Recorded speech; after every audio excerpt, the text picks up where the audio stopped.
नमस्कार, कैसे आप? फिक्र आपकी में आप सभी का स्वागत है।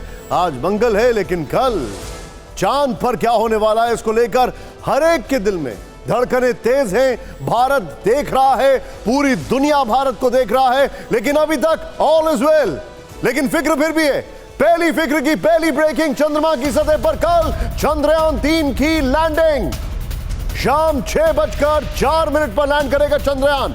अभी तक ऑल इज वेल। इसरो ने कहा तय समय पर है मिशन। दूसरी बड़ी खबर, पीएम मोदी कल इसरो के कार्यक्रम से जुड़ेंगे।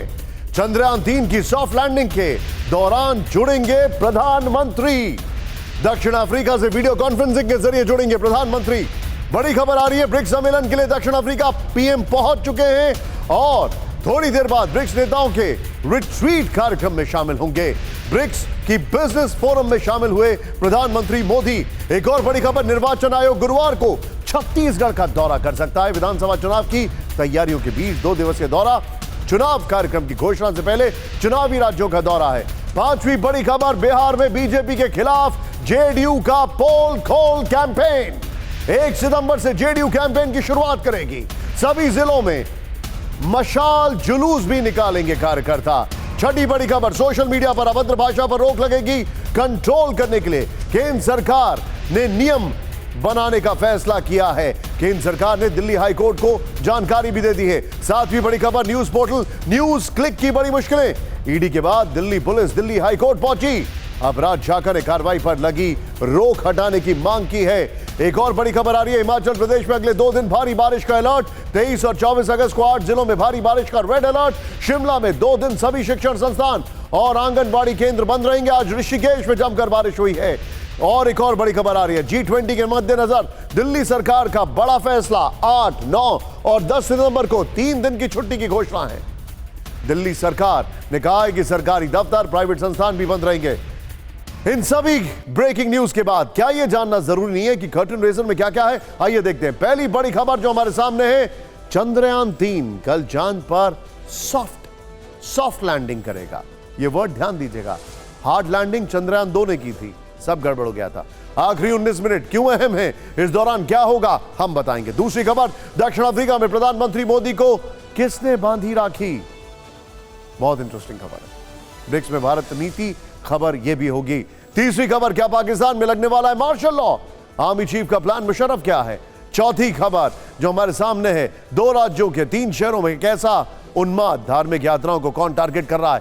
5वीं खबर, गाड़ी पर जाति लिखने वालों की अब खैर नहीं, स्टिकर लगाओगे तो पकड़े जाओगे। इस सब के बीच में फिक्र आपकी में आज की सबसे पहली खबर क्या हो सकती है? यह है 19 मिनट 5 कदम चांद पर परचम। अभी तक ऑल इज वेल। भारत के उस इतिहास की खबर है जो अब रचे जाने के बेहद करीब है। समय निकट है।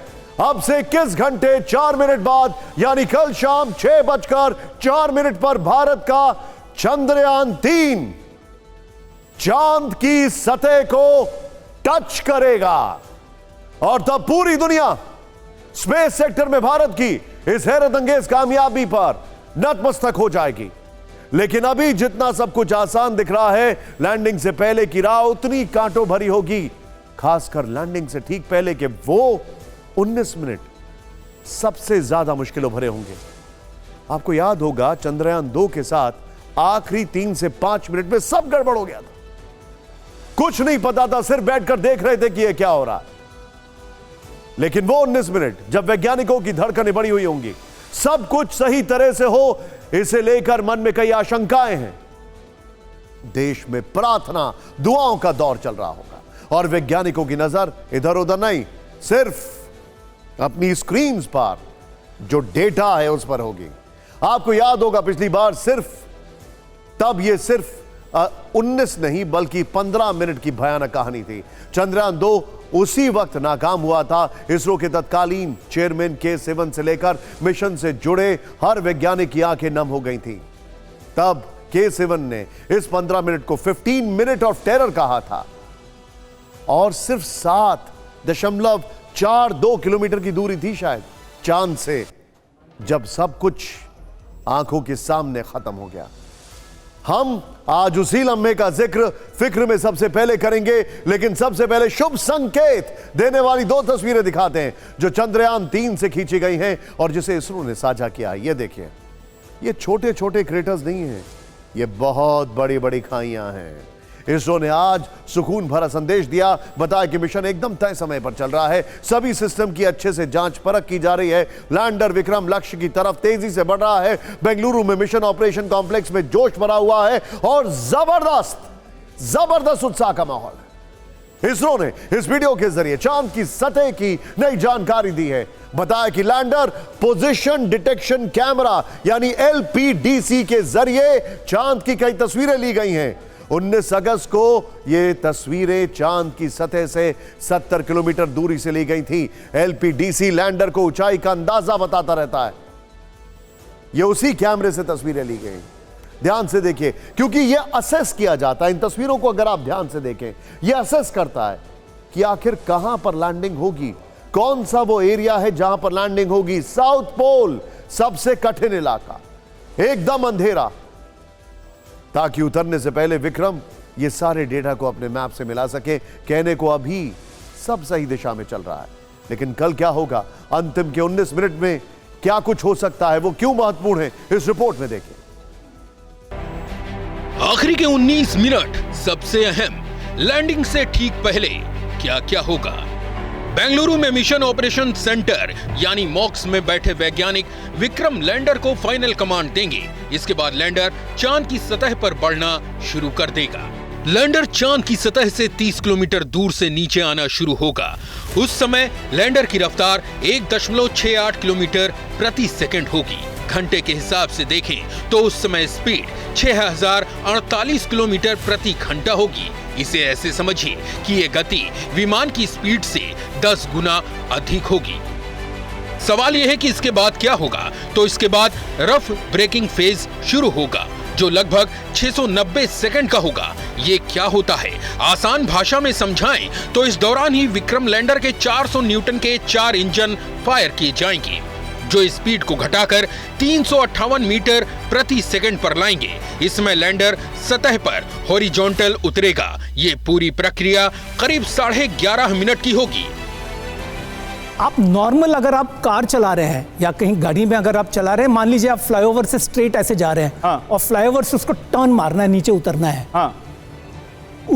तो आप पहले क्या करोगे, अगर 100 की स्पीड पे आप जा रहे हो तो पहले आप अपनी स्पीड कम करोगे, 100 से 80, 80 से 60, 60 से 40, फिर 30 पे, जब तक कि आप टर्न पे आ जाते हो।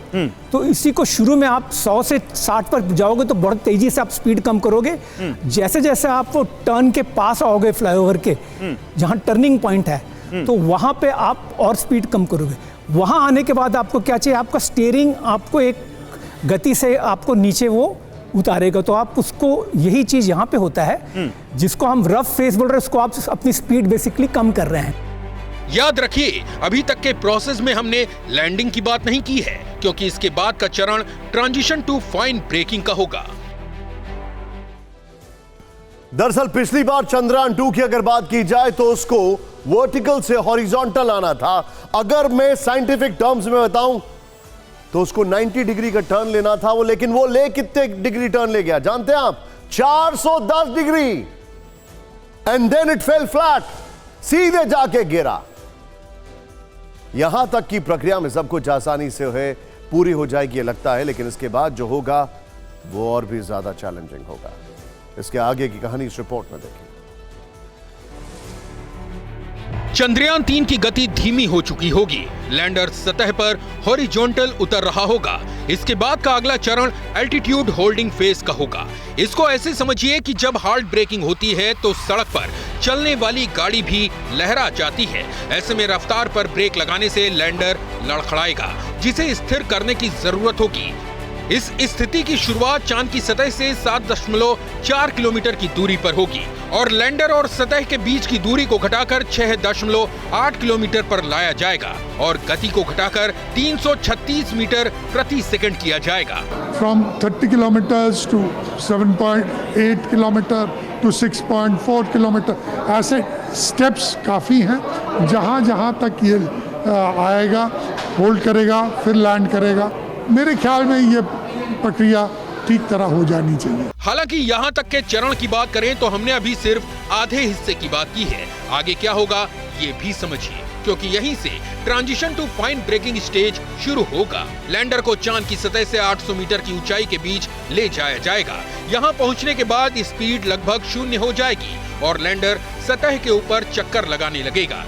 ये स्टेज सबसे अहम माना जा रहा है, क्योंकि इसी दौरान लैंडर सतह की स्टडी करेगा और उतरने के लिए अनुकूल जगह की खोज करेगा। इसके बाद लैंडर चांद की सतह से 150 मीटर की दूरी पर पहुंचेगा, जहां वो ये तय करेगा कि सबसे उपयुक्त जगह लैंडिंग के लिए कौन सी होगी। ये जो चल रहा है ये स्पेस क्राफ्ट, ये भी हॉरिजॉन्टल, अभी उसको मैनूवर करना है वर्टिकली। हॉरिजॉन्टली तो लैंड नहीं कर पाएगा, वर्टिकली आएगा। ये एक बहुत डेलिकेट मैनूवर है जिसे करना है, जो होगा और फिर उसके बाद ये लैंड करेगा। अब आता है वो दौर जो सबसे मुश्किल है। इसे टर्मिनल डिसेंट फेज कहते हैं, यानी कि सबसे अंतिम चरण। इस दौरान लैंडर 150 मीटर की ऊंचाई से धीरे धीरे नीचे जाएगा। जब वो 10 मीटर की ऊंचाई पर पहुंचेगा तो रफ्तार काफी कम हो चुकी होगी। उस वक्त लैंडर की रफ्तार 1 से 2 मीटर प्रति सेकंड से भी कम रह जाएगी। इस दौरान जब लैंडर चांद पर उतरेगा तो वजन 800 किलोग्राम के आसपास रहेगा। इस बार कुछ खास चीजें की गई हैं। मिसाल के तौर पर 12 इंजन होंगे जो कंट्रोल करेंगे स्पीड को, रोटेशन को, रेवोल्यूशन को। ये सारी चीजें बड़ी ध्यान से सोच कर रखी गई हैं। उसमें जो लेग्स हैं उनके ऊपर काफी दारोमदार होगा, उनकी भी संख्या बढ़ाई गई है। हमने 19 मिनट के इस फाइनल प्रोसेस को समझने के लिए एक एनिमेशन भी तैयार किया है। आखिर के 19 मिनट में क्या होगा, यह पूरी प्रक्रिया आसानी से समझ में आ जाएगी आपके। जरा ध्यान से देखिए। आप इस एनिमेशन में सबसे पहले रफ ब्रेकिंग फेज को देख रहे हैं। लगभग 690 सेकंड का होगा, यानी 11 मिनट 50 सेकंड का। इस दौरान लैंडर लगभग 1.68 किलोमीटर प्रति सेकंड की तेजी के साथ यात्रा कर रहा होगा। इसे घटाकर 358 मीटर प्रति सेकंड पर लाया जाएगा। सेकंड्स का मामला। इसके बाद लैंडर की रफ्तार को कम करने के लिए 4 इंजन फायर किए जाएंगे। फिर शुरू होगा एल्टीट्यूड होल्ड फेज। इसकी शुरुआत सतह से 7.4 किलोमीटर की दूरी पर होगी। यही वो फेज है जब चंद्रयान 2 का सारा मामला बिगड़ गया था। यही वो फेज है। लैंडर और चांद के सतह के बीच की दूरी को घटाकर 6.8 किलोमीटर की जाएगी। इस दौरान लैंडर की गति को और घटाकर 336 मीटर प्रति सेकंड किया जाएगा। फिर बारी आएगी फाइन ब्रेकिंग फेज की। लैंडर को सतह से 800 मीटर की ऊंचाई के बीच ले जाया जाएगा। यहां स्पीड लगभग 0 हो जाएगी और लैंडर वहां मंडराने लगेगा। लैंड करने के लिए अनुकूल जगह की खोज करेगा। इसके बाद बारी होगी टर्मिनल डिसेंट फेज की। लैंडर 150 मीटर की ऊंचाई से धीरे धीरे नीचे जाएगा और जब वह 10 मीटर की ऊंचाई पर पहुंचेगा तो उसकी रफ्तार काफी कम हो जाएगी। इसके बाद का अंतिम चरण लैंडिंग का होगा, जब विक्रम लैंडर चांद की सतह को टच करेगा। और यकीन मानिए, इसमें से 99.9% ऑपरेशंस वो खुद कंट्रोल कर रहा होगा। यह सबसे गौर करने वाली बात है। विक्रम लैंडर का काम चंद्रयान 3 की सफल लैंडिंग कराना है। हमने अब तक जितनी भी बातें बताई हैं वो इसी प्रक्रिया से जुड़ी हैं। विक्रम लैंडर सतह को टचडाउन करेगा, उसके बाद क्या क्या होगा, इसरो के वैज्ञानिकों का असली काम इसके बाद शुरू होगा। इसमें प्रज्ञान रोवर सबसे बड़ी भूमिका निभाएगा। विक्रम लैंडर पर 3 पेलोड लगे हैं और प्रज्ञान रोवर पर 2। इनमें 5 तरह की साइंटिफिक इंस्ट्रूमेंट्स हैं जो डेटा को धरती पर भेजेंगे। वो डेटा गोल्ड माइन है। यकीन मानिए, वो डेटा दुनिया में किसी के पास नहीं होगा। वो डेटा भारत की दुनिया में एक अलग धाक जमा देगा। सोलार पावर से चलने वाले लैंडर और रोवर के पास चांद के बारे में जानकारी जुटाने के लिए धरती के कुल 14 दिन होंगे। प्रज्ञान रोवर केवल विक्रम लैंडर से बात कर सकेगा, जबकि विक्रम ही सारा डेटा धरती पर भेजेगा। लेकिन ये सब कुछ होगा कैसे? तो इसके लिए यह एनिमेशन देखना चाहिए। चांद पर विक्रम की लैंडिंग के बाद चंद्रयान का रैंप करीब 2 घंटे के बाद खुलेगा। इसके बाद प्रज्ञान रोवर का सोलर पैनल खुलेगा। वो सतह पर करीब 45 मिनट बाद उतरेगा। There you go. देखिए, सब कुछ आपने अंग्रेजी फिल्मों में ऐसा देखा होगा, राइट? इसके साथ ही भारत दुनिया का चौथा देश बन जाएगा जिसे चांद पर सॉफ्ट लैंडिंग में सफलता मिलेगी। लेकिन इस जगह पर लैंडिंग करने वाला पहला देश होगा साउथ पोल। साथ ही भारत दुनिया का पहला देश बन जाएगा जिसका यान चंद्रमा के साउथ पोल पर उतरेगा। जैसा कि आपको बताया, आपको बता दें कि 6 पहियों वाले प्रज्ञान रोवर पर भारत का तिरंगा लगा है। इसरो का लोगो है। प्रज्ञान रोवर की स्पीड उतरते समय सिर्फ 1 सेंटीमीटर प्रति सेकंड होगी। प्रज्ञान अपने नेविगेशन कैमरा से आसपास का माहौल भांपता हुआ आगे बढ़ेगा।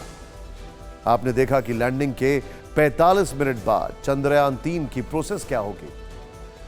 अब आपके मन में सवाल उठ रहा होगा कि भारत के चंद्रयान 3 का लक्ष्य क्या है। 615 करोड़ रुपए के बजट वाले चंद्रयान 3 मिशन को चांद पर भेजा गया है। इसरो का यह ड्रीम प्रोजेक्ट चांद के बारे में कौन सी नई जानकारी देकर दुनिया को चौंकाने वाला है, आइए देखते हैं।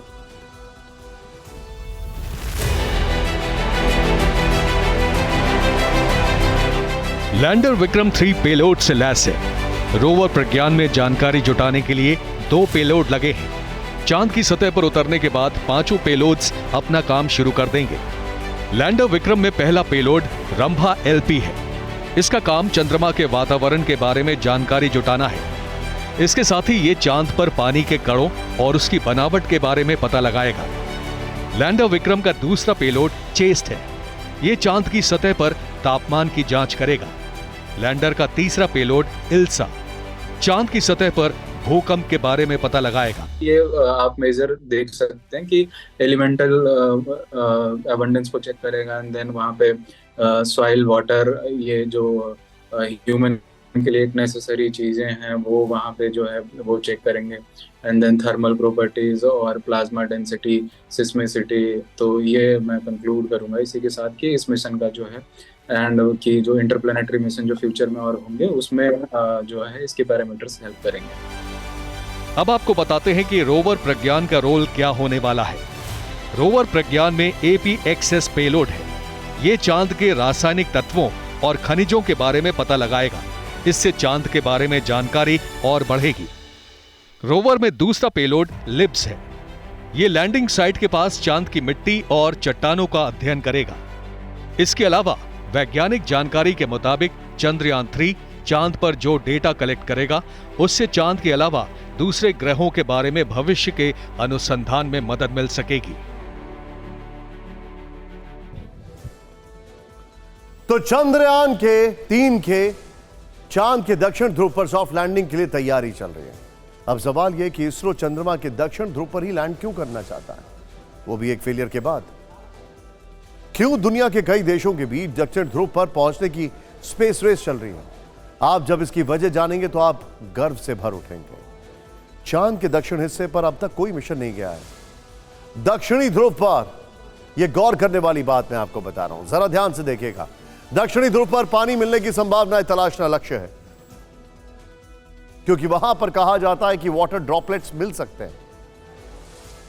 चंद्रमा के दक्षिणी हिस्से में बड़े बड़े ठंडे गड्ढे हैं। गड्ढों के कारण वहां गहरे और स्थायी रूप से अंधेरे वाले क्षेत्र हो सकते हैं। दक्षिणी ध्रुव पर सूर्य की किरणें सीधी नहीं पड़ती हैं, इसीलिए तापमान बहुत कम है। गड्ढों में बर्फ के कणों के रूप में बहुत सारा पानी जमा होने की उम्मीद है। चांद के दक्षिणी ध्रुव पर हीलियम 3 जैसा बहुमूल्य खनिज मिल सकता है। 7 सितंबर 2019 वो तारीख है जब चंद्रयान 2 मिशन लैंडिंग के दौरान क्रैश हो गया। चंद्रयान 2 की नाकामी से इसरो ने कई सबक सीखे हैं। चंद्रयान 3 में पिछली गलतियों को सुधारा गया। लैंडिंग के दौरान पिछले अनुभव को टालने के लिए चंद्रयान 3 को उन्नत तकनीक से लैस किया गया। 4 साल पहले चंद्रयान 2 लैंडिंग के आखिरी राउंड में क्रैश हुआ। सुरक्षित लैंडिंग के लिए अंतिम हिस्से में 3 चरणों में स्पीड को कंट्रोल करना था।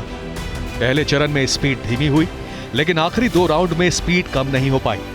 आखिरी पलों में इंजन ने इतना तेज धक्का पैदा किया कि गति घटने के बजाय बढ़ गई और मिशन फेल हो गया। इस बार लैंडिंग की स्पीड को 2 मीटर प्रति सेकंड से बढ़ाकर 3 मीटर प्रति सेकंड किया गया है। इसका मतलब है कि लैंडिंग के दौरान 3 मीटर प्रति सेकंड की स्पीड पर भी क्रैश नहीं होगा। तो उसका इनिशियल स्पीड कुछ 6,500 से भी ज़्यादा वो था, उसको अभी ला कर एकदम 0 या कुछ 1 या 2 मीटर्स पर सेकंड के स्पीड पर लाना है। चंद्रयान 2 मिशन लैंडर के ब्रेकिंग सिस्टम में आई खराबी की वजह से नाकाम रहा, लेकिन चंद्रयान 3 में इसका पूरा ध्यान रखा गया है। ये जो लैंडर है ये टोटली ऑटोमेटेड है। पिछली बार ऐसा नहीं था, पिछली बार मतलब चंद्रयान 2 की बात कर रहा हूँ मैं, 2 की बात कर रहा हूँ, वो ऐसा नहीं था। अभी ये पूरा ऑटोमेटेड है। चंद्रयान 2 में केवल एक ही कैमरा था, जबकि चंद्रयान 3 पर सेफ लैंडिंग के लिए एक स्पेशल कैमरा लगाया गया है। इस तरह चंद्रयान 3 में 2 कैमरे लगे हैं। चंद्रयान 2 को लैंडिंग के लिए 500 मीटर इंटू 500 मीटर के दायरे की पहचान करने की क्षमता के साथ भेजा गया था, लेकिन इस बार Chandrayaan 3 mission 4 kilometre into 2.5 kilometre area की पहचान कर सकता है। इससे चंद्रयान को लैंडिंग के वक्त सेफ एरिया ढूंढने में आसानी होगी। लैंडर खुद वहां पर जाकर फोटोग्राफ्स लेगा और वो एनालाइज करेगा कि यहाँ पर लैंड कर सकते हैं या नहीं, यहाँ पर कोई क्रेटर तो नहीं है, कोई बोल्डर तो नहीं है, ऐसा तो नहीं कि लैंडर एक बोल्डर के ऊपर आ रहा है। चंद्रयान 3 के विक्रम लैंडर के लेग्स यानी पैरों को मजबूत बनाया गया है, ताकि लैंडिंग के वक्त लैंडर को नुकसान ना हो। भारत का चंद्रयान मिशन हो या रूस का लूना मिशन या फिर अमेरिका का आर्टेमिस मिशन, हर अभियान का लक्ष्य चांद के बारे में नई जानकारी जुटाना है। इनमें से एक सवाल चांद के अस्तित्व से जुड़ा है। चांद का जन्म कैसे हुआ? यह एक बड़ी वैज्ञानिक पहेली है। इस प्रश्न का कोई निर्णायक उत्तर अभी तक नहीं मिला है। वैज्ञानिक लगातार इस सवाल का जवाब तलाशने के लिए रिसर्च कर रहे हैं।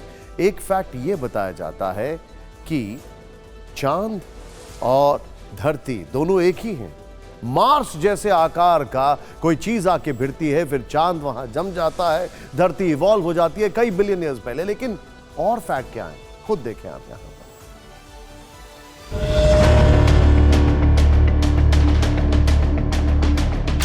चांद को लेकर सबसे पुख्ता थ्योरी अमेरिका के अपोलो मिशन की रिसर्च के बाद सामने आई। अपोलो मिशन अपने साथ चांद की सतह से चट्टानों के टुकड़े लेकर आया।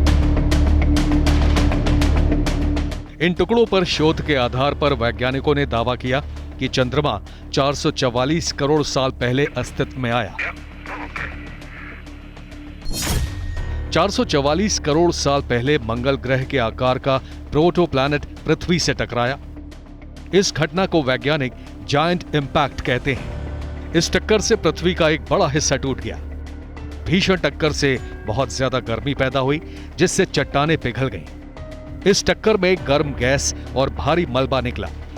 20 करोड़ साल तक चांद की विशाल दरारों में गर्म गैस और लावा बहता रहा।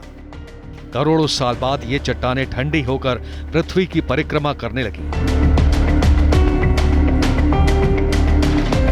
चट्टानों के इसी गोले को चंद्रमा कहा जाता है। कनाडा की डलहौजी यूनिवर्सिटी के प्रोफेसर जेम्स ब्रैनन के मुताबिक चांद पर मौजूद ज्वालामुखी पत्थरों में पाए जाने वाले सल्फर का संबंध चांद के अंदर छिपे आयरन सल्फेट से है।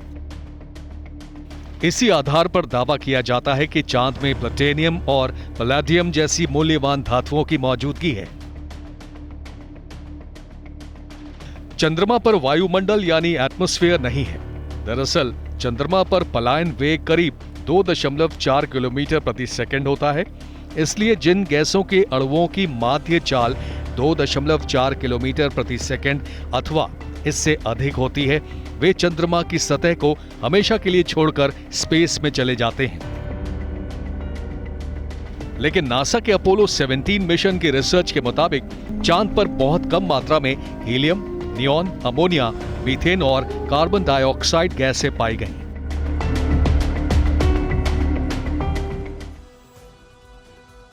चांद एक बहुत बड़ा इकोनॉमिक ट्रांजिशन ला सकता है और चांद पार्ट है एक ऐसी इकोनॉमी का जिसका नाम है लूनर इकोनॉमी, जिसमें भारत बहुत आगे जा सकता है। चंद्रयान 3 की सफलता के साथ ही भारत सुपर पावर देशों की सूची में शुमार हो जाएगा। अमेरिका, रूस, चीन के बाद भारत चंद्रमा पर सॉफ्ट लैंडिंग करने वाला दुनिया का चौथा देश बन जाएगा। इस मिशन से देश के स्पेस सेक्टर को कैसे बढ़ावा मिलेगा, अब ये जानिए। मिशन की सफलता से भारत के स्पेस प्रोग्राम में दुनिया का भरोसा बढ़ेगा। चंद्रयान 3 की सफलता से केंद्र सरकार की प्राइवेट स्पेस लॉन्च योजनाओं को बढ़ावा मिलेगा। देश में उपग्रहों पर आधारित व्यवसायों में निवेश का अवसर बढ़ेंगे। भारत में स्पेस सेक्टर की नई स्टार्टअप कंपनियों को बढ़ावा मिलेगा। देश की निजी अंतरिक्ष कंपनियों के नए अवसर पैदा होंगे। ग्लोबल लॉन्च मार्केट में 5 गुना हिस्सेदारी बढ़ने का लक्ष्य है। मिशन चंद्रयान 3 से देश की स्पेस इकोनॉमी को बढ़ावा मिलेगा। इसके अलावा गगनयान, आदित्य L1 जैसे मिशन भारत को उभरती स्पेस पावर के तौर पर स्थापित करेंगे। लेकिन एक फैक्टर और है, वो फैक्टर यह है कि जब हम ये मिशन को थोड़े भी बहुत लेवल पर एग्जीक्यूट करने जा रहे हैं तो इसरो कई सारी और टेक्नोलॉजीज में बढ़त हासिल करता जा रहा है इस मिशन की वजह से, और वो टेक्नोलॉजी पूरी दुनिया को बेचेगा। ऐसी कई टेक्नोलॉजी है जो चंद्रयान को लॉन्च करने में इस्तेमाल हुई और वो टेक्नोलॉजी अब पूरी दुनिया को बेची जाएगी, अलग अलग यूजेस के लिए। हो सकता है वो इम्प्लांट्स के लिए हो सकता है वो मेडिकल साइंस के लिए हो, लेकिन ऐसा होता है। चंद्रयान 3 की सफलता के लिए पूरा देश प्रार्थना कर रहा है। देश के कई शहरों में हवन पूजन किए जा रहे हैं। मिशन की सफलता के लिए विशेष पूजा अर्चना हो रही है। भोपाल में भगवान शिव का रुद्राभिषेक किया जा रहा है। चंद्रयान 3 को लेकर देश में उत्सव जैसा माहौल है। हमने एक रील तैयार की है, आप खुद देखिए।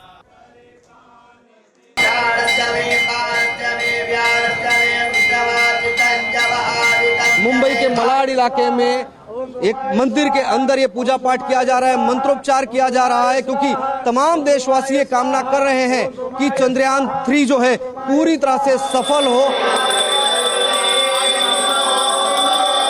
भोलेनाथ के सिर पे भी चंद्रमा विराजमान है, तो हम चाहते हैं कि भोलेनाथ उनको सुरक्षित लाए और हमारे देश का नाम रोशन करे। भूतेश्वर महादेव मंदिर को जलाभिषेक कर रहे हैं, इसलिए कर रहे हैं जो चंद्रयान में जो हमारे यहाँ से गए हुए हैं वो उनको सफलता मिले।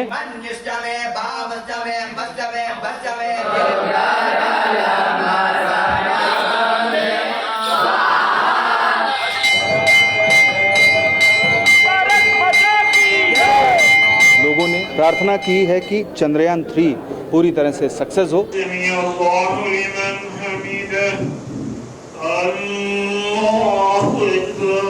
मैं दुआ की है कि इंशाल्लाह अच्छे से लैंड हो जाए और जो भी हमको मालूम पड़ता है चांद पे नई रिसर्च होती है उससे हम लोग को फ़ायदा ही होने वाला है।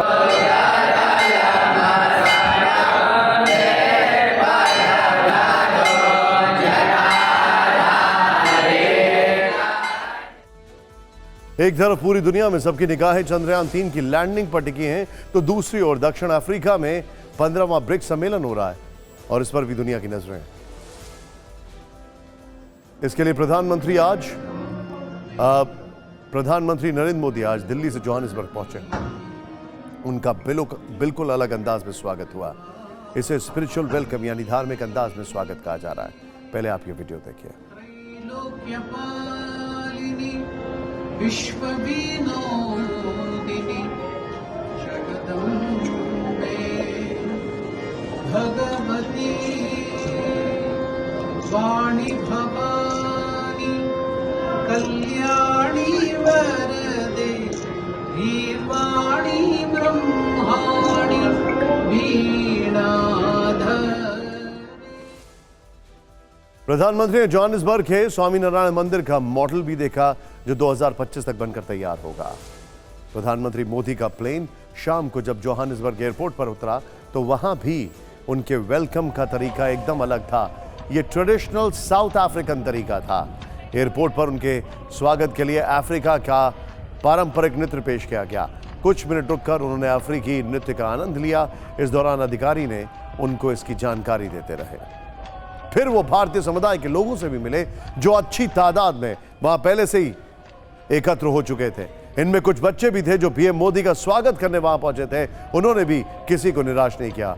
भारत माता की जय और वंदे मातरम के नारे लगे। जोहानिसबर्ग में प्रधानमंत्री मोदी को भारतीय समुदाय की महिलाओं ने राखी भी बांधी। खुद प्रधानमंत्री मोदी ने दक्षिण अफ्रीका में जोहानिसबर्ग एयरपोर्ट पर अपने वेलकम का वीडियो ट्वीट किया और इसे अपने लिए बहुत खास पल बताया है।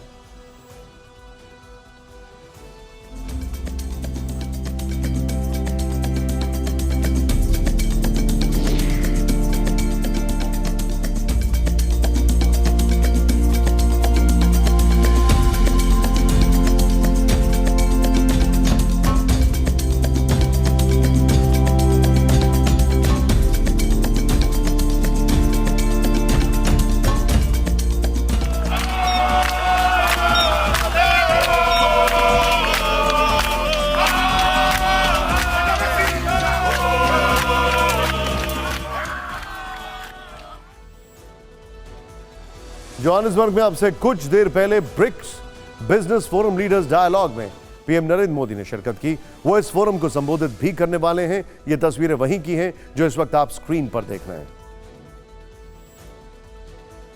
और आइए अब 15वें ब्रिक्स सम्मेलन पर मुद्दे की बात करते हैं। करीब 3 साल बाद ऐसा हो रहा है जब ब्रिक्स देशों के राष्ट्र प्रमुख आमने सामने बैठकर चर्चा करेंगे, क्योंकि अभी तक कोरोना की वजह से मीटिंग ऑनलाइन हो रही थी। अफ्रीका में होने वाली बैठक इसलिए भी अहम है क्योंकि भारत और चीन में अहम बात हो सकती है, ऐसी संभावना है। कुछ देर बाद पीएम ब्रिक्स नेताओं के रिट्रीट कार्यक्रम में रहेंगे। रवाना होने से पहले पीएम मोदी ने अपने बयान में कहा कि जोहानिसबर्ग में मौजूद कुछ नेताओं के साथ द्विपक्षीय वार्ता की उम्मीद करता हूं। हालांकि अपने बयान में उन्होंने किसी का नाम नहीं लिया है। 24 तारीख तक चलने वाले सम्मेलन के बाद पीएम ग्रीस की यात्रा पर जाएंगे। लेकिन यहां यह समझना जरूरी है कि ब्रिक्स का सम्मेलन क्यों इतना अहम है। इसमें ब्राजील, रूस, भारत, चीन और दक्षिण अफ्रीका के देश शामिल हैं, जिनमें एशिया की 2 सबसे बड़ी ताकतें भारत और चीन के एक कदम पर की न्यूज रिपोर्ट हो रही है। तो ऐसा क्यों है, इसकी वजह देख लीजिए। भारत की दुनिया में साख बड़ी है तो चीन अलग थलग पड़ गया है। मंदी के बावजूद हिंदुस्तान की अर्थव्यवस्था मजबूत है, लेकिन चीन में इस मोर्चे पर अभी बहुत तनाव है। हमारा विदेश व्यापार 6 महीने में $800 अरब पार कर गया है, तो चीन का निर्यात गिर गया है। भारत का विकास दर जहां मजबूत रहने का अनुमान है, तो चीन का इस साल घटने का अनुमान है।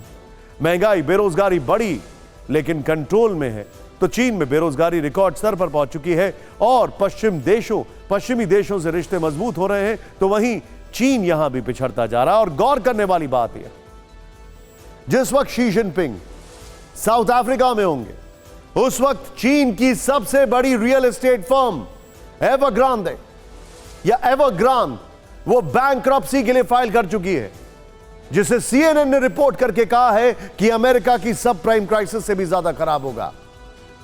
भारत इस वक्त दुनिया में सबसे तेजी से आगे बढ़ने वाली अर्थव्यवस्था है। भारत की कोशिश ब्रिक्स देशों में अपने UPI सिस्टम, रुपे कार्ड और बाकी करेंसी से जुड़ी चीजों को एक्टिव करने की है। प्रधानमंत्री मोदी वहां मौजूद हैं, लेकिन मकसद सिर्फ ब्रिक्स सम्मेलन में हिस्सा लेना नहीं है, बल्कि अफ्रीका में भारत की पकड़ को मजबूत करना भी है। दक्षिण अफ्रीका 5वां ऐसा देश है जिस पर चीन का सबसे ज्यादा प्रभाव है। यही वजह है कि भारत ने अब उस क्षेत्र में चीन को पछाड़ने की तैयारी कर ली है।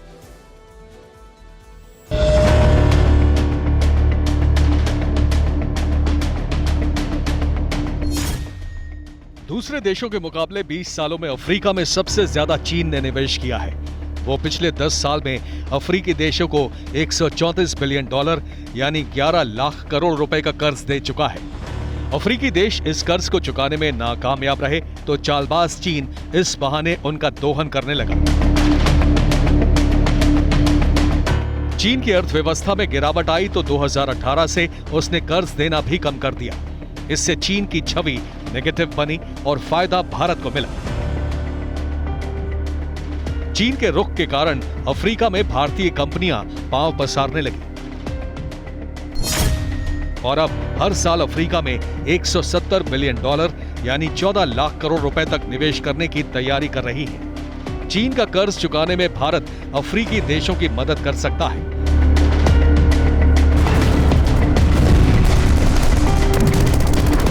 रूस यूक्रेन जंग की वजह से पूरी दुनिया में अनाज संकट पैदा हुआ। इस युद्ध की मार अफ्रीकी देशों पर भी पड़ी। ऐसे में भारत जरूरी सामान की कमी को पूरा कर अफ्रीकी महाद्वीप में अपनी पकड़ मजबूत कर सकता है। भारत ने चीन को मात देने का जो प्लान तैयार किया है, उसमें पहला है निवेश।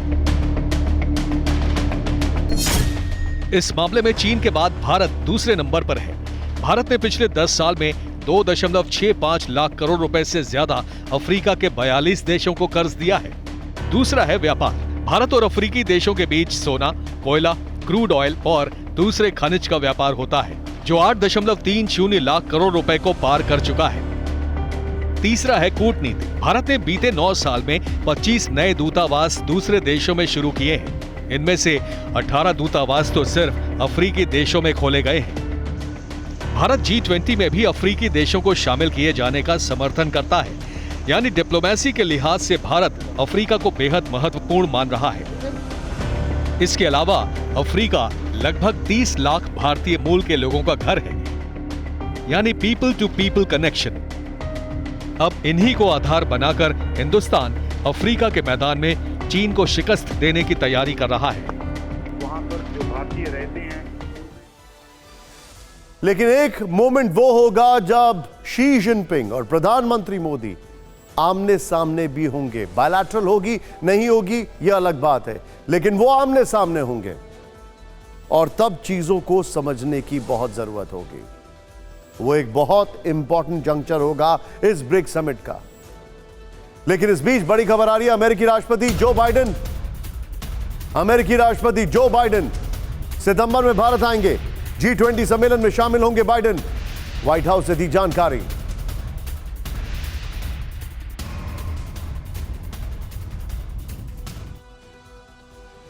याद है आपको वो एक दौर जब भी अमेरिका के राष्ट्रपति भारत आते थे तो चर्चा होती थी कि शायद भारत आने से पहले या भारत आने के बाद पाकिस्तान तो जरूर जाएंगे। लेकिन पाकिस्तान अब कहां जा रहा है, क्योंकि अब अमेरिकी राष्ट्रपति पाकिस्तान नहीं जाते हैं और फिक्र पाकिस्तान की वहां की आवाम को ज्यादा हो रही है, जहां राजनीतिक घटनाक्रम तेजी से बदल रहे हैं। खबर आ रही है कि आर्मी चीफ असीम मुनीर अपनी ही बिछाई बिसात में गिरने लगे हैं। इमरान खान की गिरफ्तारी के बाद पाक आर्मी के 9 कमांडरों में 4 मुनीर के खिलाफ बागी हो गए हैं। इन कमांडरों का मानना है कि भले ही इमरान की पार्टी पीटीआई के समर्थक सड़कों पर नहीं उतर रहे, लेकिन लोगों में आर्मी के खिलाफ अंडर करंट बढ़ चुका है। खबर इतनी भर नहीं है, राष्ट्रपति भवन में सेना बढ़ा दी गई है और Pakistani president Arif Alvi house arrest जैसी स्थिति में है। पाकिस्तान के रक्षा सूत्रों का दावा है कि हालात तेजी से बिगड़ रहे हैं और राष्ट्रपति अलवी के सरकारी कामकाज को ब्रिगेडियर रैंक के अफसर देख रहे हैं। मतलब साफ है कि पाकिस्तान से कभी भी कोई भी चौंकाने वाली बड़ी खबर आ सकती है, क्योंकि सवाल है कि क्या पाकिस्तान में बड़ा विद्रोह होने वाला है, क्या वहां सैन्य विद्रोह हो सकता है जिसे दबाने के लिए मार्शल लॉ लागू होगा, और सबसे बड़ी बात, क्या आर्मी चीफ असीम मुनीर तानाशाह मुशर्रफ की राह पर आगे बढ़ने वाले हैं। हम ये सवाल इसलिए भी पूछ रहे हैं, असीम मुनीर के 3 बड़े दांव उल्टे पड़े। इमरान के धुर विरोधी मुनीर का मानना था कि दबाव बढ़ने पर इमरान घुटने टेक देंगे, पाकिस्तानी आर्मी के साथ कोई समझौता कर लेंगे या फिर पाकिस्तान छोड़कर चले जाएंगे। लेकिन यह नहीं हुआ, बल्कि इसके उलट आर्मी की छवि आम जनता में गिर गई है। मुनीर ने सत्तारूढ़ PMLN और PPP को भरोसा दिया था कि किसी तटस्थ को केयर टेकर PM बनाया जाएगा, लेकिन यह भी नहीं हुआ। मुनीर ने आर्मी के कट्टर समर्थक अनवर काकर को प्रधानमंत्री बना दिया। और अब सबसे लेटेस्ट दांव जो उल्टा पड़ा है वो ये है कि राष्ट्रपति आरिफ अलवी का सख्त स्टैंड उन्हें आर्मी और सीक्रेट एक्ट बिल पर साइन नहीं करने का धमाकेदार बयान दे दिया है, जिसके बाद वो नजर नहीं आए हैं। और अब कहा जा रहा है कि अगले कुछ दिनों में पाकिस्तान में कुछ भी हो सकता है। राष्ट्रपति भवन, इस्लामाबाद। यही वो बिल्डिंग है जिसमें पाकिस्तान के प्रेसिडेंट आरिफ अलवी आधिकारिक तौर पर रहते हैं, लेकिन पिछले 48 घंटे से सार्वजनिक तौर पर नजर नहीं आए। पाकिस्तान के रक्षा सूत्रों का दावा है कि प्रेसिडेंट हाउस में आर्मी की संख्या और बढ़ा दी गई है। उनके सरकारी कामकाज पर सेना का करीब करीब कंट्रोल हो गया है और ब्रिगेडियर रैंक के अधिकारी राष्ट्रपति के हर बड़े फैसले ले रहे हैं। हालांकि इसकी शुरुआत रविवार को उस वक्त हुई जब अलवी ने एक बयान देकर सबको चौंका दिया। उन्होंने एक के बाद एक लगातार 2 ट्वीट किए, सबसे पहले अंग्रेजी में और फिर उर्दू में, जिसमें लिखा गया, मैंने ऑफिशियल सीक्रेट एक्ट और आर्मी अमेंडमेंट बिल को मंजूरी नहीं दी है। अलवी ने आगे कहा कि वो इन कानूनों से सहमत नहीं है। इमरान खान के करीबी दोस्त कहे जाने वाले अलवी की इस पोस्ट से सियासी बवाल मच गया। इससे कई संवैधानिक सवाल भी पैदा हो गए। ये भी सवाल उठे कि अब आर्मी चीफ के 2 महत्वाकांक्षी बिलों का क्या होगा, क्योंकि पाकिस्तान सेना संशोधन विधेयक में पाकिस्तान या फिर पाकिस्तानी सेना से जुड़ी जानकारी का खुलासा करने पर 5 साल तक की सजा का प्रावधान है, जबकि दूसरा बिल रिटायर हो चुके सैनिकों को राजनीति में शामिल होने से रोकता है। रिपोर्ट की माने तो अलवी ने जो 2 बिल रिजेक्ट किए हैं वो दोनों ही आर्मी चीफ आसिम मुनीर के कहने पर ही लाए गए थे, जिसका मकसद इमरान और उनके साथियों पर मजबूत केस बनाकर उन्हें लंबे वक्त तक सलाखों के पीछे रखना था। ऐसे में अलवी ने बयान देकर इमरान को बचाने के लिए आखिरी चाल चल दी, क्योंकि पाकिस्तान की संसद से ये दोनों ही बिल पास हो चुके हैं। अब कुछ एक्सपर्ट तो ये भी कह रहे हैं कि ये बिल रद्द हो जाएगा, इसकी कोई कानूनी या संवैधानिक हैसियत नहीं रहेगी, जिसे आर्मी चीफ आसिम मुनीर के लिए कबूल करना आसान नहीं होगा। और अब बात देश के 3 शहरों में फैले उन्माद की। कुछ दिनों पहले हरियाणा के नूह में जो कुछ हुआ वैसी ही तस्वीरें बिहार और राजस्थान से सामने आई हैं। यहां नागपंचमी पर शोभा यात्रा और धार्मिक जुलूस के दौरान हिंसा हो गई। बिहार के बगाहा और मोतिहारी में पत्थर चलने लगे, मारपीट भी हुई, जबकि राजस्थान के सीकर में खाटू श्याम के लिए जा रही पदयात्रा पर समुदाय विशेष के लोगों पर हमला करने का आरोप लगा है। पिछले कुछ समय से लगातार हो रहा है कि कभी राजस्थान, कभी हरियाणा, कभी दिल्ली तो कभी महाराष्ट्र में।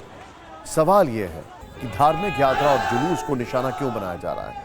कौन है जो धर्म के नाम पर उन्माद फैला रहा है?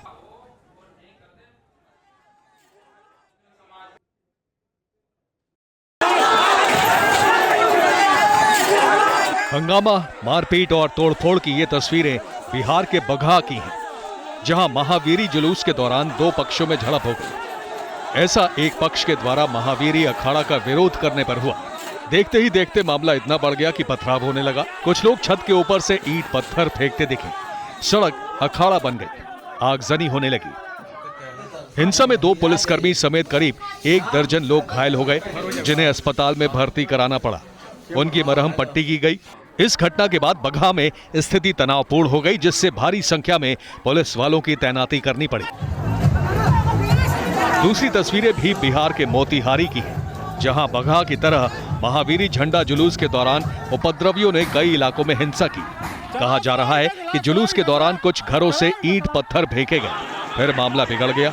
हमले में कुछ पुलिस वालों को भी चोटें आई। हालांकि मोतिहारी में पुलिस ने तुरंत मोर्चा संभाला, लोगों से बातचीत की और स्थिति को कंट्रोल कर लिया। सोमवार को नागपंचमी पर पूर्वी चंपारण में महावीरी झंडा जुलूस निकाला गया था। इस सब के बीच में मोतिहारी और बगहा में जो हुआ, अब उस पर खुलकर राजनीति हो रही है। बीजेपी कह रही है कि बिहार पुलिस हमेशा बहुसंख्यक समाज के साथ भेदभाव करती है, तो दूसरी तरफ सत्ताधारी जेडीयू ने सब कुछ कंट्रोल में होने का दावा किया है।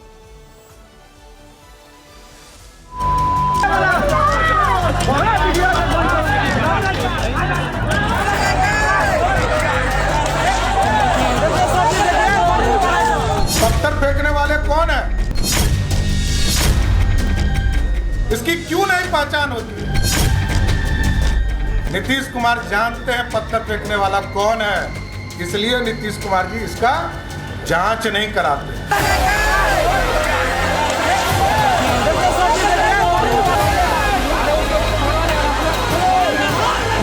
इस तेजस्वी की सरकार में कानून का राज है, इसलिए यहाँ बीजेपी की एक नहीं चलने वाली है। चाहे बीजेपी वोटों के ध्रुवीकरण के लिए लाख प्रयास कर ले।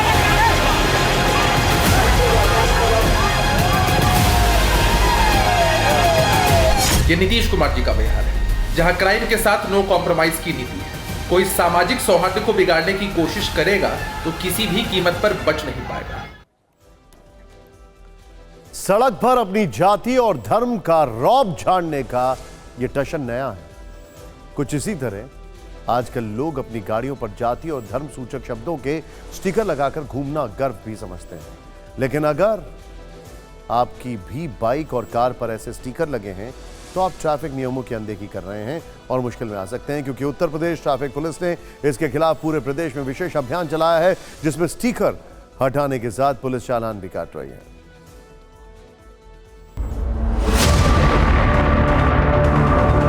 जाट, गुर्जर, चौधरी, हिंदू, ब्राह्मण, राजपूत, पंडित जी और ना जाने क्या क्या। ऐसा लगता है ये गाड़ियां जातियों की पहचान ढोने के लिए ही बनाई गई हैं। कंपनियां इसी मकसद से इसे बनाती रही हैं और ऐसे स्टिकर लगते ही ये फर्राटा भी भरने लगती हैं। लेकिन आप भी ऐसा करते हैं तो जरा संभलिए। जिसे आप गर्व समझते हैं वो आपके लिए जी का जंजाल बन सकता है। बीच सड़क बटवा ढीला करना पड़ सकता है क्योंकि गाड़ियों पर जाति लिखकर गर्व महसूस करने वाले लोगों पर उत्तर प्रदेश परिवहन विभाग की निगाहें टेढ़ी हो गई हैं। यकीन ना हो तो सबसे पहले नोएडा की ये तस्वीर देखिए।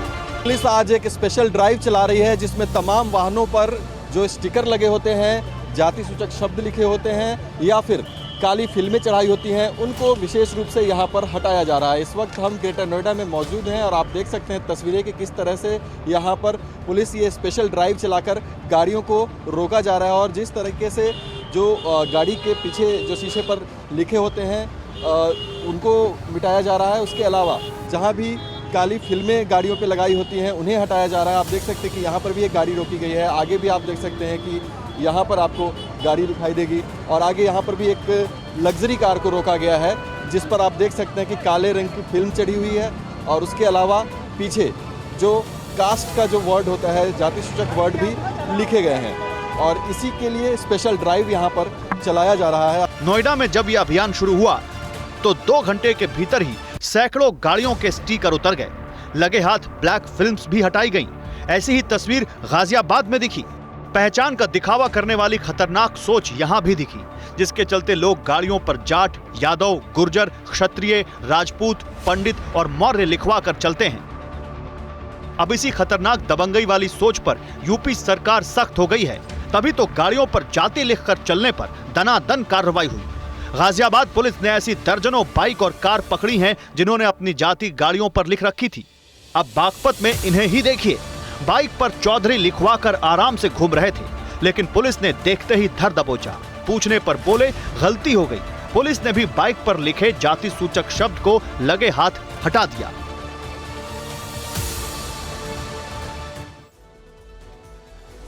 काश राजनीति में भी जो ऐसे स्टिकर लगे उनको हटाने का भी कोई नियम आ जाए, लेकिन हटाएगा कौन? आइए अब देखते हैं टॉप 9। भारत चीन सीमा पर तैनात होगी आईटीबीपी की 4 बटालियन। जवानों को 47 नई चौकियों पर भेजा जाएगा। इनमें से 34 पोस्ट अरुणाचल प्रदेश में हैं।